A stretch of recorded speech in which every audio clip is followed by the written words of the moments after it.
a package of $7,500 per child to families. Japan has the world's oldest population and one of the lowest birth rates. According to some estimates, Japan's population could be cut in half by the end of the century. Japan এমন একটা দেশ যার নাম শুনলেই আমাদের প্রথমেই মাথায় আসে কোনো উন্নত প্রযুক্তি, অ্যাডভান্স টেকনোলজি আর রিস্ক কালচার। এটা এমন এক দেশ যেখানে ক্রাইম একেবারে নেই বললেই চলে, সাথে অর্থনীতির দিক থেকে রয়েছে পুরো বিশ্বের মধ্যে চতুর্থ অবস্থান। এখানে বাস করে পৃথিবীর সবথেকে সুস্থ মানুষ, যারা ৮০ থেকে ৯০ বছর পর্যন্ত বাঁচে। এখানে এমন কিছু কোম্পানি আছে যাদের প্রোডাক্ট আমাদের প্রতিটা ঘরেই রয়েছে। এক কথায় জাপান এমন একটা দেশ যাকে দেখে আমরা ভাবি আমার দেশটা যদি জাপানের মতো হতো। কিন্তু আপনি যদি এই চাকচিক্যের আড়ালে থাকা জাপানের আসল বাস্তবতাকে দেখেন, তাহলে বুঝতে পারবেন এমন একটা দেশ কিভাবে ধীরে ধীরে অন্ধকারে ডুবে যাচ্ছে।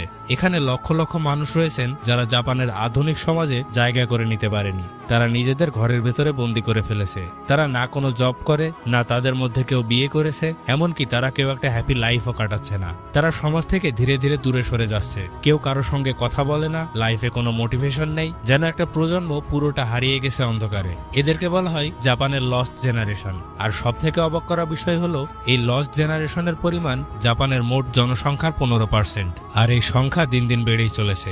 এখন প্রশ্ন হচ্ছে, তাহলে কি জাপানের ডাউনফল শুরু হয়েছে? আর কেনই বা জাপানের ইয়ং ছেলেমেয়েরা দিন দিন সমাজ থেকে দূরে সরে যাচ্ছে? স্বাগতম এক্সপ্লেনেশনের আরেকটি রহস্যময় এপিসোডে। আজকে আমরা আলোচনা করব the dark side of Japan, অর্থাৎ জাপানের একটা গোটা জেনারেশন কিভাবে হারিয়ে যাচ্ছে তার রহস্য নিয়ে। এই সবকিছু শুরু হয়েছিল 1980-র দশকে। এই সময় জাপান এতটাই ধনী হয়ে উঠেছিল যে আমেরিকার জনগণের মধ্যে একটা প্যানিক শুরু হয়ে গিয়েছিল। কিন্তু কেন? জাপান দ্বিতীয় বিশ্বযুদ্ধের পর ধ্বংসস্তূপে পরিণত হয়েছিল। তারপরও জাপানের ইকোনমি এত তাড়াতাড়ি কিভাবে গ্রো করলো, আর এর সাথে জাপানের এই লস্ট জেনারেশনের কি কানেকশন? দেখুন, সম্পূর্ণ বিষয়টা বুঝতে গেলে আমাদের জানতে হবে জাপানের ইকোনমিক সিস্টেমকে। এই সময় জাপানের ইকোনমিক মডেল এতটাই ভালো ছিল যে এটাকে ওয়েস্টার্ন কান্ট্রিগুলো থেকে অ্যাডভান্স মনে করা হতো। আর এটা সম্ভব হয়েছিল জাপানে যে সমস্ত বড় বড় কর্পোরেট সংস্থাগুলো ছিল সেগুলোর সাথে জাপানের সরকারের একটা সমঝোতার কারণে। আর এই কোঅপারেটিভ সিস্টেম, যেটাকে বলা হতো কাইরেটসু, একটু সহজভাবে বললে জাপানের সমস্ত বড় বড় কোম্পানিগুলো একজোট হয়ে একটা বড় কার্টেল তৈরি করেছিল। আর এটাকে জাপানি ভাষায় বলা হতো কাইরেটসু। এই কার্টেলের মধ্যে যে সমস্ত কোম্পানিগুলো ছিল তারা একে অপরকে সাপোর্ট করত। সহজ করে বলতে গেলে এই কার্টেলের কোনো কোম্পানি প্রবলেমে পড়লে বাকি কোম্পানিগুলো তাকে হেল্প করত। ধরুন কোনো কোম্পানির ম্যান পাওয়ার দরকার বা কোনো রিসোর্স দরকার, তখন অন্য কোম্পানিগুলো তাকে সাহায্য করার জন্য এগিয়ে আসতো।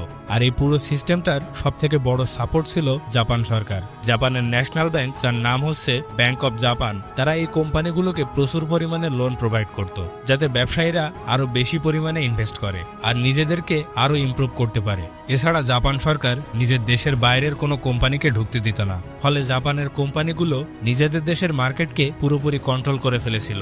জাপানের প্রোডাক্ট বিদেশে একটার পর একটা মার্কেটকে পুরোপুরি নিজেদের হাতের মুঠোয় করে নেয়। এই সময় জাপানের সাধারণ মানুষের মধ্যে একটা আইডিয়া ঢুকে গিয়েছিল, যদি তারা প্রচুর পরিমাণে পড়াশোনা করে গ্র্যাজুয়েট হতে পারে, তাহলে তারা যে কোনো বড় কোম্পানিতে চাকরি করতে পারবে। 1960 থেকে 1990 সাল পর্যন্ত মাত্র 3 দশকে জাপানের ইকোনমি খুব তাড়াতাড়ি গ্রো করেছিল।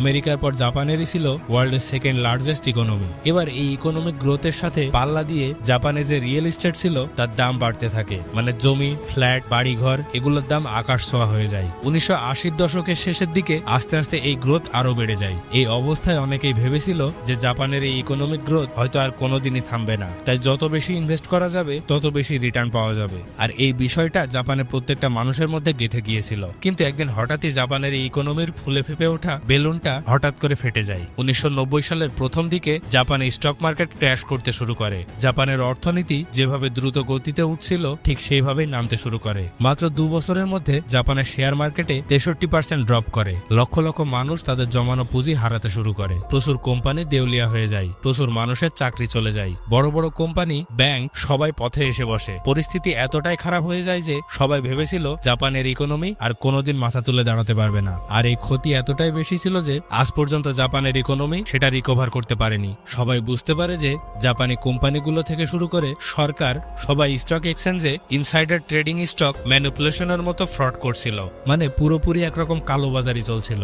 জাপানের বিজনেস সেক্টরে পুরো সিস্টেমটাই করাপ্টেড হয়ে গিয়েছিল। কিন্তু এর সাথে জাপানের লস্ট জেনারেশনের কানেকশন কি? দেখুন, জাপানে যে সমস্ত বড় বড় কোম্পানিগুলো ছিল তারা তাদের কোম্পানিতে যে ওয়ার্কারদের হায়ার হায়ার করত তার একটা অদ্ভুত কালচার আছে, যেটা আপনি পৃথিবীর অন্য কোনো দেশে দেখতে পাবেন না। জাপানে যে বড় বড় কাইরেটসু কোম্পানিগুলো ছিল, সেগুলো সহ অন্যান্য কোম্পানিগুলো শুধুমাত্র ফ্রেশ গ্র্যাজুয়েটদের হায়ার করে, তাও আবার মাত্র বছরে একবার। জাপানিরা কোনো কোম্পানিতে জব পাওয়ার পর রিটায়ারমেন্টের আগ পর্যন্ত ওই কোম্পানিতেই জব করে।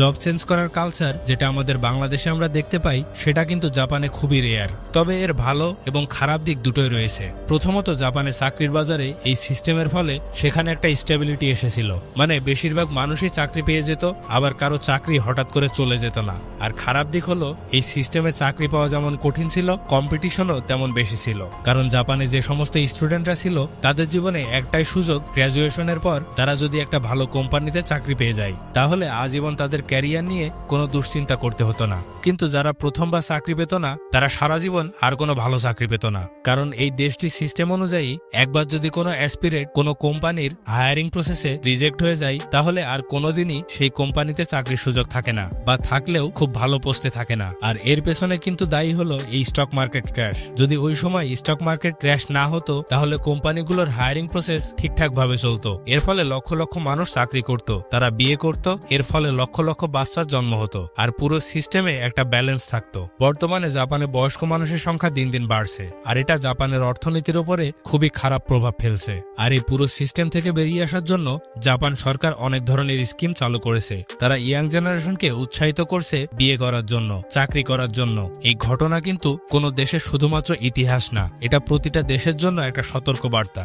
যে দেশ অর্থনৈতিকভাবে প্রযুক্তিগতভাবে এগিয়ে গেছে, অথচ সেই সময়ে যদি ইয়াং জেনারেশন পিছিয়ে থাকে, তাহলে সেই দেশের উন্নতি অর্থহীন হয়ে যায়। জাপানের লস্ট জেনারেশন হিকিকোমরি আমাদের এটাই শিক্ষা দেয় যে তরুণ প্রজন্ম অর্থাৎ ইয়াং জেনারেশনই আমাদের দেশের ভবিষ্যৎ। তারা যদি হারিয়ে যায়, সেই দেশটাও ধীরে ধীরে হারিয়ে যাবে। তাই আমাদের উচিত আমাদের ইয়াং জেনারেশনকে এগিয়ে নিয়ে যাওয়া, তাদের মেন্টাল হেলথের দিকে গুরুত্ব দেওয়া, তাদের শিক্ষা ব্যবস্থা করে দেওয়া, তাদের চাকরির ব্যবস্থা করে দেওয়া। আজকে এ পর্যন্তই, দেখা হবে আরেকটি লজিক্যাল এপিসোড নিয়ে। ততক্ষণ পর্যন্ত ভালো থাকবেন, সুস্থ থাকবেন, আর এমন সব অজানা রহস্য জানতে আমাদের চ্যানেলটি সাবস্ক্রাইব করবেন।